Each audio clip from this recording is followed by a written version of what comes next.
मैं पंकज कुमार लॉ दर्पण में आप सभी का स्वागत है। ठीक पिछले लेक्चर में मैंने आपको बताया था कि भारतीय साक्ष्य अधिनियम का एक्ट नंबर कितना है 1 ऑफ 1872। हिंदी में इसको बोलते हैं अधिनियम संख्या 1 वर्ष 1872। कोई आपसे पूछे कि भारतीय साक्ष्य अधिनियम का अधिनियम संख्या क्या है तो आप कहिएगा 1 वर्ष 1872। इंग्लिश में इसको कहना एक्ट नंबर 1 ऑफ 1872। दूसरी बात मैंने आपको बताई थी कि भारतीय साक्ष्य अधिनियम को सहमति कब मिली थी, तो इसका उत्तर ये है भारतीय साक्ष्य अधिनियम को सहमति मिली थी 15 मार्च 1872 को। यानी कि इस तारीख को हमारा जो एविडेंस लॉ है इसने अधिनियम का रूप ले लिया था। ठीक। तीसरी बात मैंने आपको बताई थी कि भारतीय साक्ष्य अधिनियम लागू कब हुआ था, यानी कि प्रवर्तन में कब आया था। तो भारतीय साक्ष्य अधिनियम लागू हुआ था 1 सितंबर 1872 को। ये 3 बातें मैंने आपको ठीक पिछले लेक्चर में मैं आपको बता चुका हूँ। अब मैं आपको ये बताता हूँ कि अधिनियम की ये जो अधिनियम संख्या यानी कि जो एक्ट नंबर है ये क्या होता है, ये कहाँ से आता है। अधिनियम की सहमति की तारीख और अधिनियम के लागू होने की तारीख ये क्या होती है और ये कहाँ से आती है, ध्यान दीजिएगा। देखिए हमारे देश में कानून कौन बनाता है। देखिए अगर संपूर्ण देश के लिए कानून बनाना हो या संपूर्ण देश के किसी भाग के लिए अगर कानून बनाना हो तो कानून बनाती है संसद।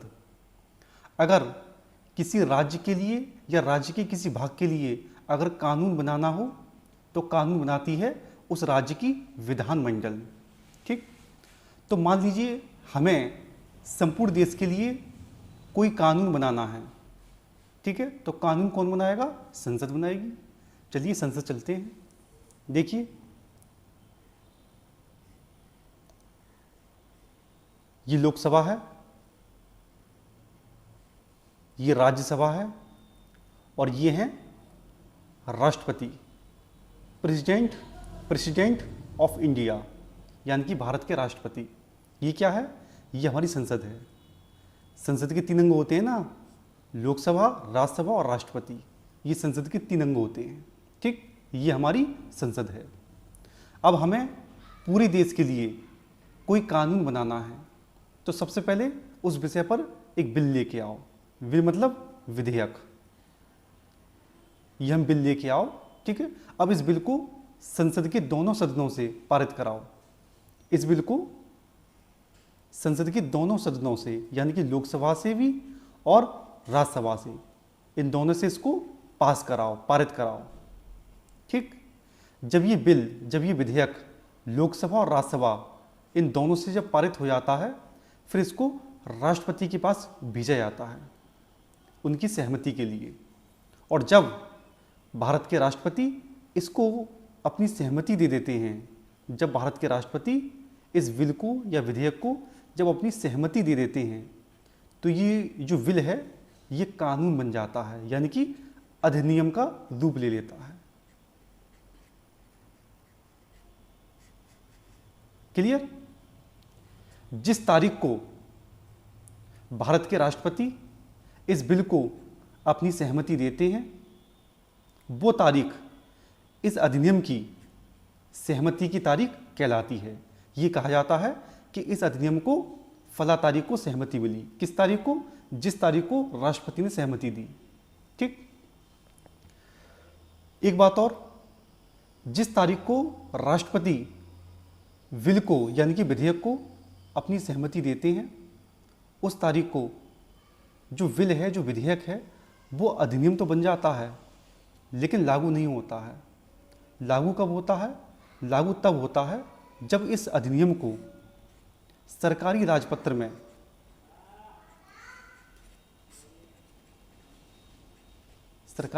में अधिसूचित कर दिया जाता है। ठीक। दोबारा सुनिए, जिस तारीख को राष्ट्रपति विधेयक को अपनी सहमति देते हैं वो तारीख उस अधिनियम की सहमति की तारीख कहलाती है। लेकिन उस तारीख को जो विधेयक है वो कानून तो बन जाता है, अधिनियम तो बन जाता है, लेकिन लागू नहीं होता है। लागू कब होता है? लागू तब होता है कि जब उस अधिनियम को सरकारी राजपत्र में अधिसूचित कर दिया जाता है कि ये अधिनियम या ये कानून फला फला तारीख से लागू होगा।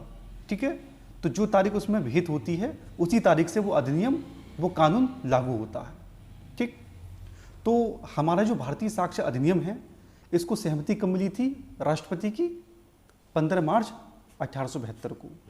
किसकी सहमति मिली थी? राष्ट्रपति की। नहीं, देखिए 1872 में राष्ट्रपति नहीं होते थे, उस समय गवर्नर जनरल हुआ करते थे। ठीक है, तो 1872 में राष्ट्रपति ने सहमति नहीं दी थी, गवर्नर जनरल ने दी थी। गवर्नर जनरल ने सहमति दी थी। अब हमारे देश में अपना संविधान लागू है, अब अधिनियम को सहमति कौन देता है? राष्ट्रपति देते हैं। ठीक, तो हमारे जो भारतीय साक्ष्य अधिनियम है उसको सहमति कब मिली थी? 15 मार्च 1872 को। यानी कि इस तारीख को हमारा जो एविडेंस लॉ है इसने अधिनियम का रूप ले लिया था, लेकिन लागू नहीं हुआ था। लागू कब हुआ था? 1 सितंबर 1872 को। तो मुझे लगता है आप समझ गए होंगे कि ये सहमति की तारीख और लागू होने की तारीख क्या होती है और कैसे आती है। ठीक, मैं एक बार पुनः बोल देता हूँ कि जिस तारीख को राष्ट्रपति किसी विधेयक को अपनी सहमति देते हैं वो तारीख उस अधिनियम की सहमति की तारीख कहलाती है। उस तारीख को जो विधेयक है, जो बिल है, वो कानून तो बन जाता है, अधिनियम तो बन जाता है, लेकिन लागू नहीं होता है। अधिनियम लागू कब होता है? अधिनियम लागू तब होता है जब उस अधिनियम को सरकारी राजपत्र में अधिसूचित किया जाता है कि ये अधिनियम फला फला तारीख से लागू होगा। तो जो तारीख उसमें विहित होती है उस तारीख से वो अधिनियम लागू होता है, और वो तारीख उस अधिनियम की लागू होने की तारीख यानी कि प्रवर्तन तिथि कहलाती है। तो हमारे इंडियन एविडेंस एक्ट की प्रवर्तन तिथि यानी कि लागू होने की तारीख क्या है? 1 सितंबर 1872। तो मुझे लगता है कि ये दो बातें आप समझ गए होंगे। अब मैं ये बताता हूँ कि ये जो एक्ट नंबर है ये क्या होता है।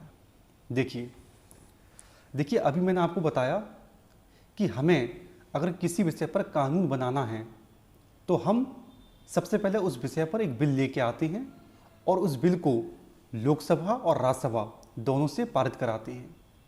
उसके बाद जो बिल है लोकसभा और राज्यसभा से पारित होने के बाद वो राष्ट्रपति के पास जाता है, क्योंकि राष्ट्रपति जब तक उस बिल को, उस विधेयक को जब तक सहमति नहीं देंगे तब तक वो अधिनियम या कानून नहीं बनेगा।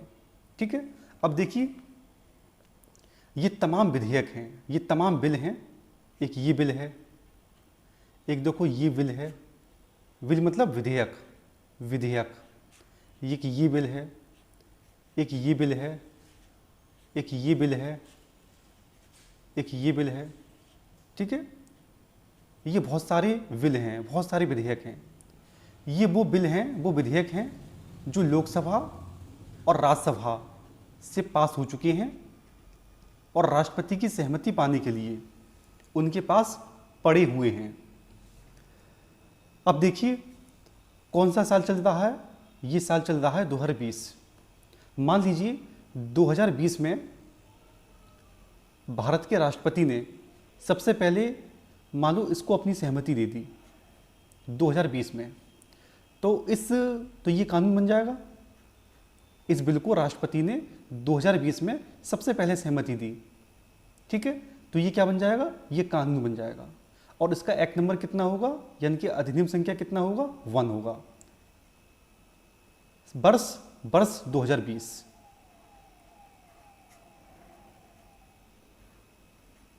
ठीक, फिर भारत के राष्ट्रपति ने 2020 में दूसरे नंबर पर मान लीजिए इसको सहमति दे दी, तो इसको सहमति 2020 में दूसरे नंबर पर मिली है, तो इसका अधिनियम संख्या कितना हो गया? इसका अधिनियम संख्या हो गया 2, वर्ष 2020, क्योंकि 2020 में ही सहमति मिली है। ठीक, मान लीजिए फिर राष्ट्रपति ने तीसरे नंबर पर इसको सहमति दे दी तो ये भी अधिनियम बन जाएगा, और इसका अधिनियम संख्या यानी कि एक्ट नंबर कितना होगा, 3 होगा, क्योंकि इसको तीसरे नंबर पर सहमति मिली है। ठीक है, और सहमति कब मिली है, 2020 में मिली है, तो वर्ष 2020। फिर मान लीजिए भारत के राष्ट्रपति ने चौथे नंबर पर इसको सहमति दे दी 2020 में, तो इसका एक्ट नंबर कितना हो जाएगा, इसका एक्ट नंबर हो जाएगा 4, और सहमति कब मिली है, 2020 में मिली है, तो वर्ष 2020। तो इसी प्रकार जिस क्रम में भारत के राष्ट्रपति सहमति देते आएंगे वो क्रम उन अधिनियम का अधिनियम संख्या यानी कि एक्ट नंबर कहलाएगा। ठीक, तो इसी प्रकार हमारा जो भारतीय साक्ष्य अधिनियम है इसको सन 1872 में पहले नंबर पर सहमति मिली थी गवर्नर जनरल की, क्योंकि उस समय राष्ट्रपति तो होते नहीं थे, गवर्नर जनरल ही सहमति देते थे। तो 1872 में हमारे भारतीय जो साक्ष्य अधिनियम है इसको 1872 में पहले नंबर पर सहमति मिली थी। इसलिए हमारे भारतीय साक्ष्य अधिनियम का जो अधिनियम संख्या है वो 1 है। चूंकि सहमति किस साल मिली थी, 1872 मिली थी, इसलिए वर्ष 1872। क्लियर। तो अधिनियम संख्या क्या होती है, अधिनियम संख्या वो क्रमांक होता है जिस वर्ष उस अधिनियम को जिस क्रम में सहमति मिली है। ठीक है, हमारे भारतीय साक्ष्य अधिनियम को 1872 में पहली नंबर पर सहमति मिली, तो इसलिए हमारे भारतीय साक्ष्य अधिनियम का अधिनियम संख्या 1 है, और वर्ष 1872, क्योंकि 1872 में सहमति मिली थी। क्लियर। तो मुझे लगता है कि ये जो तीनों पॉइंट हैं कि एक्ट नंबर कैसा आता है, अधिनियम की सहमति तारीख क्या होती है, अधिनियम के लागू होने की तारीख क्या होती है, ये कैसे आती है, तो ये सब बातें आप अच्छी प्रकार समझ गए होंगे। तो इस लेक्चर में इतना ही। बने रहिए हमारे साथ। मैं पंकज कुमार।